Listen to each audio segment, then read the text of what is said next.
Hello and welcome to the Beyond 50 radio program. I'm Devin DeCuna, joined alongside by Daniel Davis. Daniel, thanks for letting me be on the show. It's been a few weeks since I've been back, so it feels really good to be back. You betcha. Also on the show, we would like to welcome our guest, Pam Lassiter, author of The New Job Security, the 5 best strategies for taking control of your career. Pam has given career advice for over 30 years and has seen many highs and lows in the job market. In today's ever-changing economy, there is a new job security, and it comes from actively managing your career. Pam, thanks for being on the show today. My pleasure, Devin. Thanks for having me. And you too, Daniel. Thank you. Now, Pam, I understand the first edition of the book came out 9 years ago in 2002, and this latest one is a revision of that. So I just wanted to know what differences are in this edition than the one that was released back in 2002. Well, that's a great place to start, too. What I did this time is I interviewed 24 thought leaders across the United States that touched career management. And these are people from recruiters to search firms to career planning centers to employers to vice presidents of human resources, so social networking experts and social media, and to get all of their opinions. And you know what has happened? Work has changed dramatically. And I didn't even ask them 9 years. I said, what's happened in the past 5 years that is different about career management? And get out of the way, because it's a flood of what comes back, too. Career management has changed in its speed, in its technology, and its complexity. And if we don't learn these skills, we can be at risk of being left behind. So that's what's in the new job security, and those are some of the ideas we can touch on today. Now, one of the things when it comes to job security is that people say, well, there is no job security, and I can lose my job at any time. So where do you stand on this topic? Well, that's the whole title of the book, too, The New Job Security. I submit that job security is alive and well. The only difference is that the location has changed. It is now inside of us as opposed to in the company. If we develop the skills and the strategies, these 5 strategies that I talk about, we can have tremendous amount of security. And where would we rather have the security anyway? In the company's control or ours? So a lot of things that are happening are to our benefit if we're the ones that will take charge. Now, if you can, Pam, why don't you go ahead and briefly outline what the 5 strategies are, and then we can touch on how maybe just a little bit how we can implement each one, or at least embrace how they work. Okay. Let me just give you the big picture first, and then we can come back to some of them. In 30 minutes, I'm not sure we can go in-depth in too many things, but the first strategy is to send clear signals. We often don't communicate so people can remember us or even know what we want to do. When we start getting fearful that I'm not going to get a job, the tendency is to go broader. I can do anything for anybody. And it's actually just the opposite that works, the focus that lets you get people to listen. So that's one tease, and we can come back to that one if you like. The second one, market for mutual benefit. The bottom line is job search and career management is not about you. Does that sound strange? It does. Okay. We think it's about us. And the more we think about ourselves and how I need this long list of things and how important this is, the less the employer cares. The employer wants a conversation about himself or herself. How am I going to be more profitable today, ideally, because of talking to you? And the more we focus not only on the company, but on the company's customers, their clients, their profitability, the more likely we are to get attention ourselves. So it's not about us, it's about them. And figuring out those conversations is part of career management. The third is stop looking for jobs. We were just chatting earlier, Devin and I were about all the job openings that are out there, many of which are not of great interest, and people chase job openings. Guess what happens, especially in a recession? Mm-hmm. Supply and demand are off. There is a giant supply of job seekers, and the demand from the companies goes down. And those few jobs that get posted, there are more and more people chasing fewer and fewer jobs. Chasing job openings on the Internet is not a great place to spend time. Fewer than 3% of jobs come down from Internet openings. 3%. Wow. I know. Not a great place, and that's where everybody spends their time and thinks that they're going to get results because they're responding to help wanted ads. It's really painful.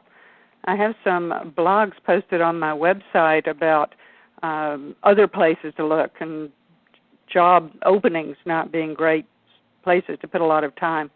But anyway, let's stop looking for jobs, and I have strategies around that. Building sustainable networks is the fourth one. Now, everybody's heard about networking, and networking is important. Yeah, but it's how you use it that's the critical point. People can hand you names, and you can go chasing after names and talking to these people, and Daniel said I should talk to you, and what sort of jobs do you have open, et cetera, et cetera. I can scare them off. Right. I can burn bridges, and not to mention your bridge as well, if you're sending over people that aren't credible and representing you well. And so how to help people, how to help them accomplish their goals without initially a vested interest in finding a job. You may kiss some frogs in the process. Mm-hmm. That's okay. You're building your reputation too. Mm-hmm. And so how to do that wisely and build networks so they are there for the long term and so they return your calls. That's important. And return your emails. I've got strategies for that. And then the last one is negotiation. Negotiate in round rooms. What do round rooms not have in them? Corners. You're right. And what don't you want to paint yourself into when you're negotiating? Absolutely. You got it. So how to give employers multiple ways to say yes when you're negotiating. It's not, I was making $93,000 in my last job, and that's what I need in my next one. It's getting them to talk first. It is having different ways you can package yourself, different ways they can buy you. Oh, the most you can afford is $65. Well, maybe we could work something out 3 days a week. How does that fit with what you're seeing in the company, et cetera? So there are different ways to get to yes, and it doesn't have to be the most obvious one. It's often just having the right vocabulary. So that's the big picture fast. Was that too much all at once? No, that was actually just perfect because it's important to know, areas that perhaps people aren't thinking about how to approach all of this. Mm-hmm.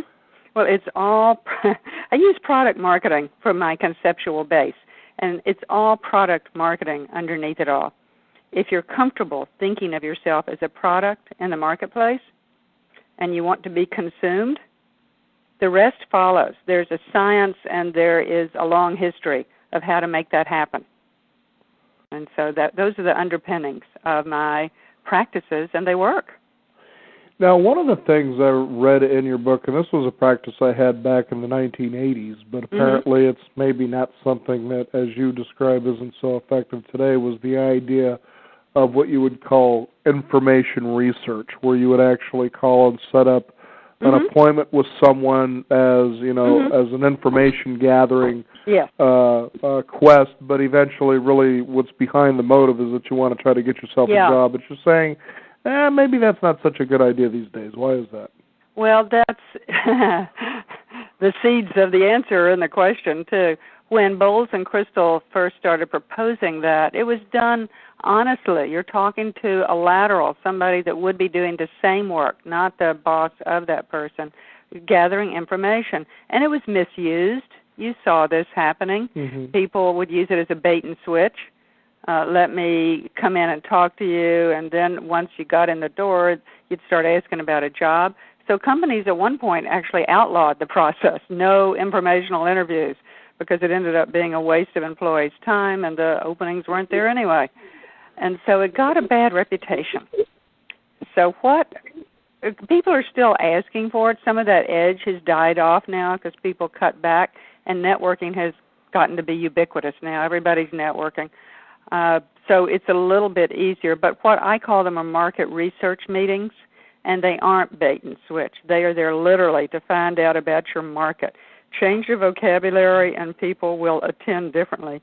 And in return, this plays in with the strategy I was talking about, it's sustainable networks.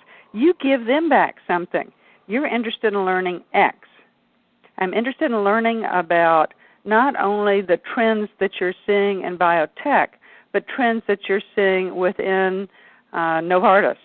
And so if you have time for coffee next Tuesday at around 10:30, and we can get together, I'll bring some ideas about what I'm seeing in the markets that you're selling into and some trends I'm seeing with customers that I'd be happy to share with you. Okay. So you're both getting something. And there was another technique I used there, which is proposing a time. Using subject lines to say, Tuesday, 9:30 a.m., ? People will open emails when they don't even know you because they're concerned they may have missed something. Plus, just saying, what's good for you never happens because they have to go to their book. They have to decide, do I see Susan instead of this important meeting or whatever? So you don't ask them to what's good for you because it slows down everything dramatically. Mm-hmm. Propose a time. And if that doesn't work, let me know what does. Ah, interesting. It works probably 100% of the time for me. And maybe my clients are reporting the same success, too. Getting specific. Once again, focus pays off all through a campaign. And Pam, in a perfect world, it would be nice to work for one company your whole life and know that this is where I'm going to be and avoid the roller coaster that most people go through when going from job to job. As long as I can benefit from it and it can benefit me. Yeah. But it's probably safer to assume it's not going to be like that. And the chances of staying at one job your whole life are very slim. Oh, yeah, you're right. I'm impressed that it sounds good to you. Now, with the generation growing up, it's 100% the exception that a lot of young people don't see themselves at the same company for a long time. They saw their parents getting laid off. They saw where loyalty got their parents. And so there's a lot of observation and learnings that went on that have reflected back into how can I grow me today. Are you seeing this in some of your peers, Devin, too? Yes, I see it a lot. I'm working with companies about retention, particularly of diversity, about how do we keep the 20-somethings, that generation, engaged and retained and energized and active instead of hopping to the next company. So that's a challenge on the corporate side, the job seeker. Where do I find the job openings? I'm going to propose to you and to people that are boomers that think there might be age discrimination out there, I'm going to propose that you look for problems to be solved first. Where are there problems? Who are my target markets is the first step. And let me just use broadcasting stations as an example. And then what problems do they have? Well, one of them is the poor talent that a lot of these stations have. Oh, there you go. Aha. Believe me, I've listened out there going, what I had to do is just go and steamroll a lot of it. It amazes me the people that are in broadcasting that are really bad at it making great money. Oh, making great, not fair. Is it? Now, what did they get? They had a connection somewhere, right? They must have, because it's like, okay, so you really believe you've got listeners listening to this guy here, or this whoever it is? It blows my mind. Arbitron should be able to testify to that, too. But, it happens within companies, too, Daniel. Right. You'll look around and say, how in the world did that person get hired? I knew two others that were competing for that spot, and he definitely wasn't the best one of the ones I knew. And you know what? People get in anyway. Either incompetence or life happens, regardless. Right. So it's not beating yourself up if you lose a position. It's getting smart. Right. Okay, so he knows the owner. So what owner am I going to befriend? Right. And so it's getting strategic and learning by observing other people's practices too.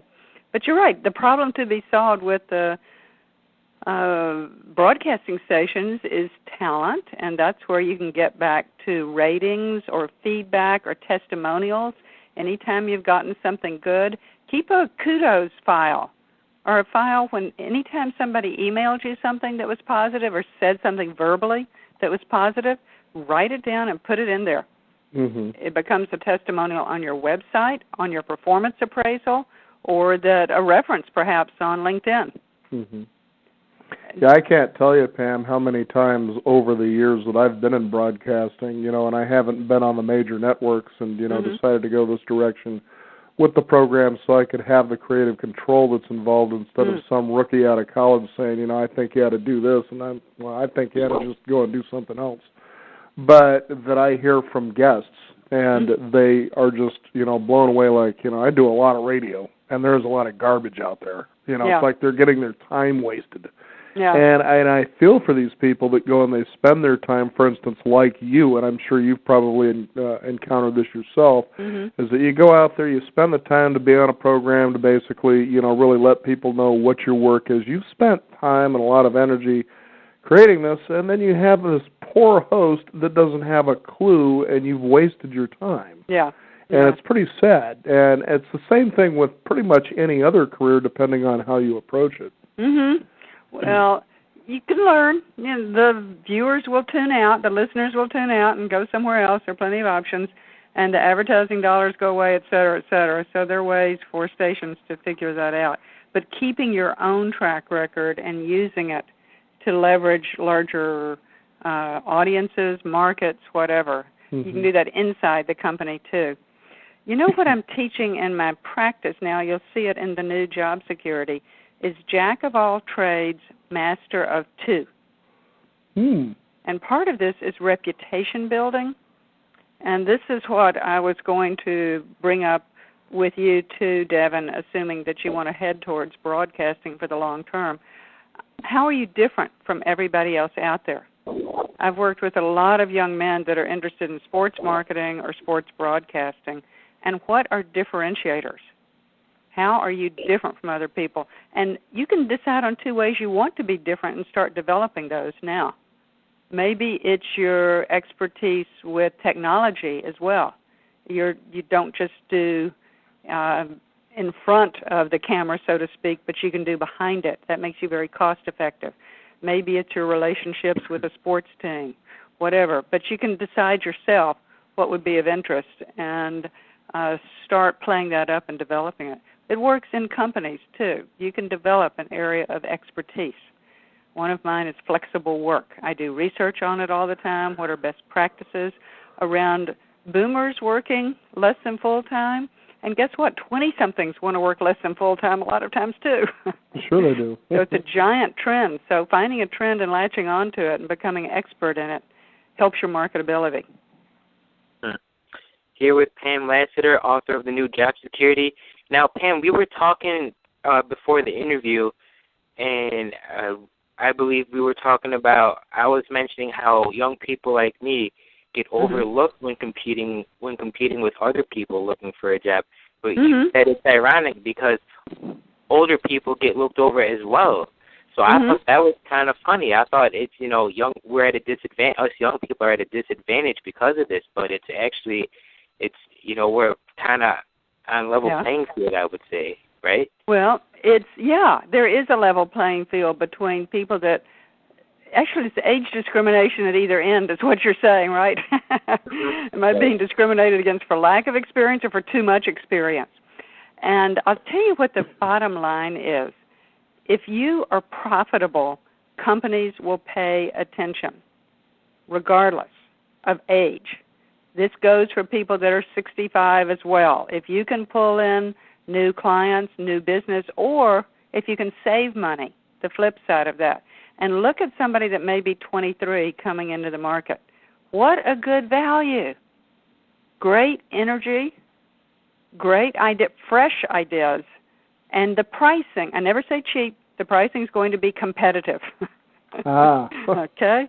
So that's one big angle you've got right there. The second big angle you've got is expertise on technology that the people at the company probably don't have. The younger people, look at the 5-year-olds. They know more about cell phones than I probably will in my whole life. They're punching every button on it and figuring out what works. And you've grown up with the technology and your fingers on buttons. So you can help train people inside. I've had clients being hired around social media, mobile marketing, how to access 20-somethings through using technology. In fact, if companies don't figure out how to recruit over Twitter, their history, because that's where the market is now. Mm-hmm. And companies are hiring people globally within 30 minutes for free because of Twitter. So you may want to follow some people, Devin, that are in your area that are using Twitter feeds for job openings too. So no, don't worry about the age. Worry about the jack of all trades, master of two. How am I different? And then targeting where you want to work and building relationships there. Not just one place, maybe 10 to 20 places. Now, Pam, I really want to touch on this for our listeners out there, and that is that you say that age discrimination. Yeah, there you go.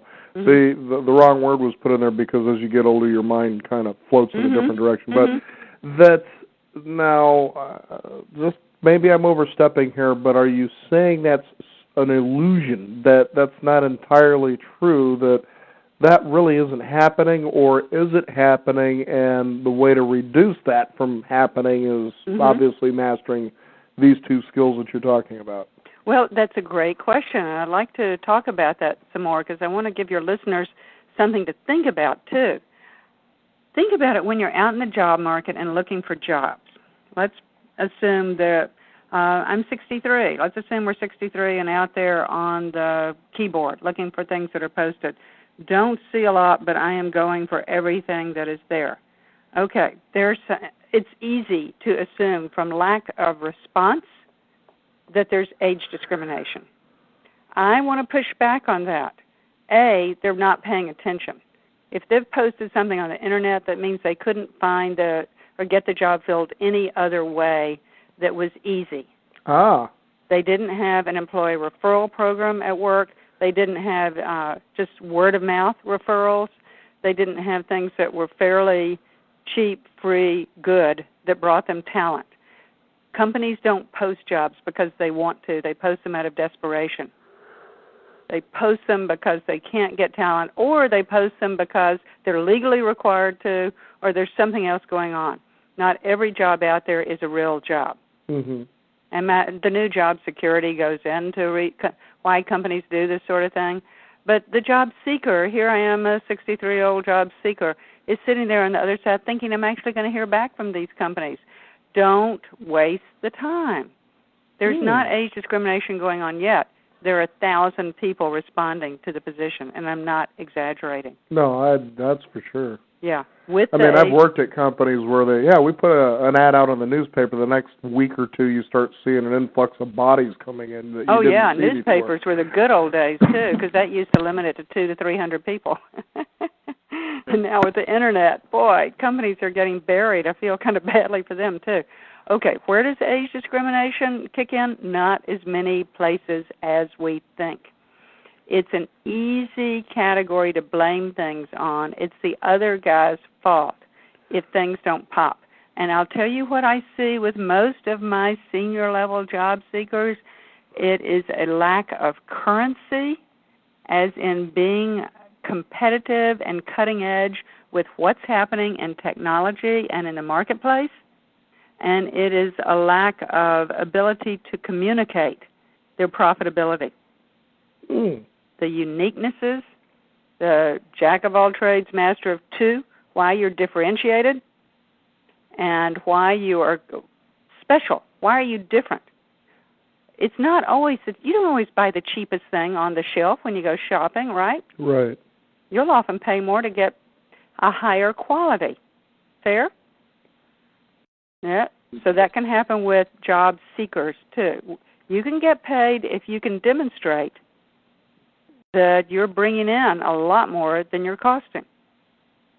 And that's doable. You're just not leading with conversations about that when you're just meeting somebody. Hi, Daniel. I'm worth $125K. What do you think? It's not how you start a conversation. Not at all. Can you afford me? No, you get the hook set first, and you get to that conversation very much later. So I don't think there's as much age discrimination as we would like to pin things on lots of times. Companies need our age group desperately because of declining birth rates. We all didn't have kids or people that are now 20-year-olds like Devin's parents did and we were supposed to. And so there is what's called a birth dearth coming through the pipeline now. So the boomers are desperately needed. But that's why I'm researching flexible work. I think companies are going to be required to change to retain us in the long run, to make work more flexible and interesting for us. Wouldn't that be nice? I think so. Yeah. Yeah. So what are you seeing out in the job market, and what are you hearing from your listeners? Devin? Well, for me, it's for I know for my friends, I've had a friend who's been working for about at the same place for I want to say almost 3 years now, and he's trying to go for a manager position, but he's not sure because some people are getting laid off and they just decreased his hours, so he's trying to go for the manager position so he can get so he can make more than what he's making now. Yeah. Well, I've got some coaching for your friend. If you want the step above you, the main reason companies are calling me right now is for my seminar called Growing in Place. Growing up in a stable to stagnant economy is going to be somewhat unusual. There aren't going to be as many promotions as we would like or vertical rise. So the question is, how do we keep people engaged and productive when we can't promote them all the time? And so telling your friend to start demonstrating the behaviors of a manager, step forward, volunteer to do that, to take on that budget, or volunteer to take on some staff. Maybe you don't even have them answering you directly, but if you can have dotted lines at least, you're demonstrated that you might be able to supervise a team, do some project management, do some of the behaviors that a manager would be doing. So if those slots do open, he would be qualified. In addition to that, when there are problems, companies create jobs to solve the problems. Let's think about Hewlett-Packard. How many people did Hewlett-Packard employ when it first started? There weren't very many, as I understand. No. There was Hewlett, and there was Packard. Yeah, and they got business. So what do they have to do? That's a problem to be solved right there. So this is why I track trends constantly. Start looking at the pressure points on companies. They can be good pressures or bad pressures. Both create jobs. Look at security. Look at terrorism. Has that created jobs? Yeah. Everywhere, from biotech and retina screening all the way to airports, etc. So look at trends, and you get there to a company before jobs are even created, and then they're not posted on the internet for 1,000 people to respond. You're having conversations with them about you're developing some interesting technology. Have you thought about taking it into X market yet? I may have some ideas there for you. And you can develop business for them, and you just paid for yourself and got hired. Job creation. Pam, that's a very interesting point for the listeners to understand, and I think and this has been a habit that I think people commonly have, is they go and they'll have a job, and they'll do just enough to keep from getting fired, and the employer, on the other hand, pays them just enough to keep them from quitting. And that's always interesting to me, why people, especially employees, have that mindset, why they don't want to do more, because to me it just doesn't make any sense. And what I mean by that is, just as you had pointed out, is become that problem solver. And I was at a company at one time which was unrelated to broadcasting, and as this small company grew, I was growing consistently in responsibility, so I was doing more and more and more. And eventually there was a point where the boss pulls me and he says, we really can't justify paying you any more money, even though I'm doing now almost twice what I was doing before. And so I said, okay, that's fair enough. So I kind of let it ride for a good 3 or 4 months. And I said, and I came back and I said, I'd really like to meet with you and talk about, this position here. And so he says, yeah, what's on your mind? Well, what's on my mind is I've found 3 other companies that are willing to pay me twice as much for the job that I'm doing here. So if you can't justify doing that, then maybe today is the day that I put my 2-week notice in. Yeah, and how did he respond? Well, he responded just how I thought he would. He says, well, maybe we can find a way to see in the budget how we can get you more money. And I said, well, I don't really know because they're also willing to give me these things here. And that just went way out of the ballpark for him. And I said, I wish you the best of luck. And 6 months later, I was just kind of back at the company because I had relationships with people there. And my one position that I left had to be filled by 3.5 other people. And how expensive was that? Exactly. So he ended up paying out more than he would have paid had he met even some of my terms. Excuse me. Yeah. No, absolutely. You went to the extent of going on and launching a search and gotten some alternatives, which is definitely an option. As in Ocean's 11, it would be what they call the exit strategy. Yeah. And what I'm always conscious of is trying to keep as many bridges as you can. So it's keeping those 3 companies at peace as well as the company you're leaving, because your reputation is precious and you want it in great shape, just glowing everywhere. But you were willing to actually pull that trigger. Some people will do that as a bargaining tactic, and it makes everybody irritated. Sure. You were happy to leave at that point. There are other ways to get more money, too, and it involves finding the money for yourself, taking control. Well, Pam, too, and I just want to point this out so the listeners don't misunderstand. I was glad to leave the company. There were 2 reasons that I had. The biggest one is I couldn't see any more growth for myself. But the second was the arrogance that I felt from the boss saying, we can't really justify paying you anymore. Yeah. And that's what bothered me. Had there been a real sincerity behind what was being communicated to me, I might have said, I really believe you. Let's look down the road. And it wasn't about the money. Really, it was about being appreciated about what I was doing. And the key is that once you've gained those skills, that most of these employees want to sit back and do just enough to keep from getting fired, and I can't say this enough for any age, is you take all of those skills with you. Why would you not want to do more? No, exactly. Well, the number one reason people typically leave companies?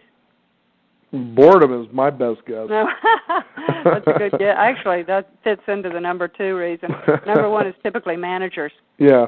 The person that you report to, it's often easier just to get out than to figure out how to fix it. Right, exactly. Which isn't always necessarily the best action, but it's what we're doing. Number 2 is the intellectual the interesting work and doing things that are intellectually engaging. Especially if you're in technology, that is going to be at least second. And money doesn't come around until 3. So it's not that money is the only reason that people are making decisions, nor should it be. Yeah, I know that I've been in a position as a supervisor many times, and I realized right off, and a lot of great books out there that I applied the theories or principles that were being taught, and they were very effective. The 1-Minute Manager is a very effective book, but it was about being appreciated, that you've given your time to be somewhere, to do something. And that's what most people really want, is to be appreciated. Money really is a distant second or third. Absolutely. Well, as a manager, you now know that. And I would say that you're going to be in great shape, Devin. You're going to get all sorts of reinforcement. Well, that's great to hear. Like today. Okay, so let me tell the listeners that if you want to move forward with your career management to start thinking about how you can take control in dividing and being clear about what you want. Clearly articulating that to your market, the people you're talking to, and asking for who you should connect with, who might have ideas on a business question, not on a job opening. Mm-hmm. And a business question could be, a client of mine today was saying, who's at the intersection of government regulations and your hospital's compliance with them? You see how that's not asking where their job? It's a business question. Mm-hmm. And you get to them and you start talking about, with all these regulations continuing to shift all the time, how are you keeping up with them? And if the person is still going strong, I have some ideas for you. Mm-hmm. And you see how you start backing into shaping work? Mm-hmm. Let's get together next week and I'll put some ideas together for you. That's great, Pam. It reminds me of Richard Bowles' What Color Is Your Parachute? There's a little cartoon in there that always cracks me up. And this was back in the 1980s, and I still remember it to this day. And this really goes in line with doing your homework. You know, basically find companies that you're interested in applying, what you have to bring to the table, but most importantly, find out where these companies need that the most.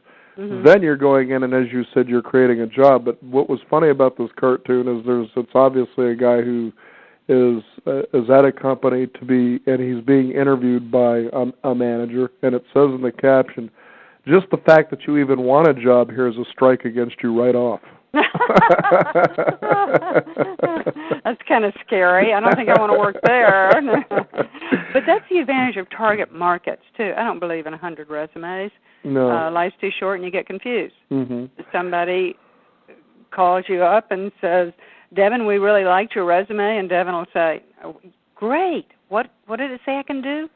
Yeah. You know, it's funny that you should say that because, I mean, I've used resumes mainly as a reason that I can contact companies. And I find it's funny because people say, well, I've got my resumes or my applications out there, haven't heard any calls back. And I thought, really?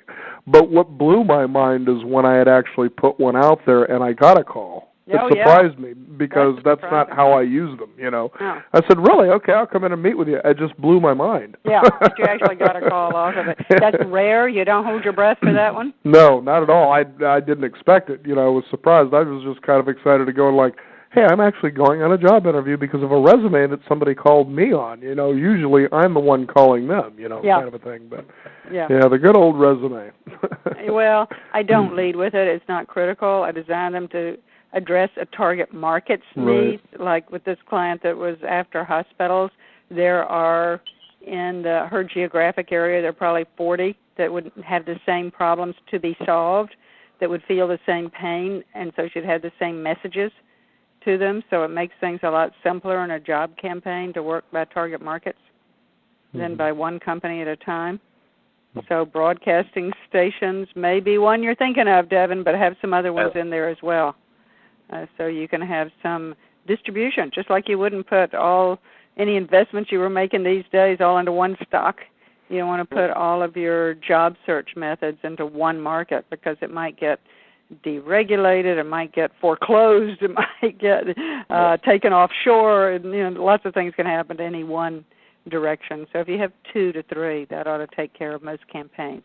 This is all spelled out in the new job security as a process of how to go after making yourself competitive, not just in job transition, but within your current company too.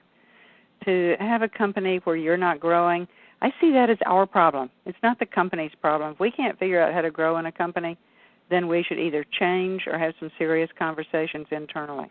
I agree. Yeah, they're not going to sit there and take care of us all the time any longer. The book is The New Job Security. It's the 5 best strategies for taking control of your career. Our guest today, Pam Lassiter. Pam, give out a website for our listeners to find out more. It is LassiterConsulting.com. Very tricky. That's Lassiter, Lassiter. Right, and under free resources, you'll see a lot of articles and blogs, as well as one about stop responding to job openings. It was in Huffington Post, Devin, that you can send to your friends about just chasing things that are posted. There's a lot of action underneath just job postings by talking to companies and talking to trends, listening to trends, showing up at professional association meetings, and LinkedIn is a rich resource. So develop that as well, and boomers in particular. That's great. I'll definitely look into that. Okay. And thank you for your time. Thank you, Pam. It was a pleasure. This is always a fun topic to bring on the program. Well, it's an evergreen topic, so if your listeners have questions, they can shoot me an email. Very good. Pam, thank you again for joining us. Thank you. Take care. Bye-bye. I want to thank you, the listeners out there, for tuning in. The New Job Security is the book, The 5 Best Strategies for Taking Control of Your Career. I'm Daniel Davis, along with Devin DeCuda. Be sure to visit us at our website at beyond50radio.com. Sign up for our free weekly e-newsletter. Again, thanks for joining us, and remember, live your day past halfway.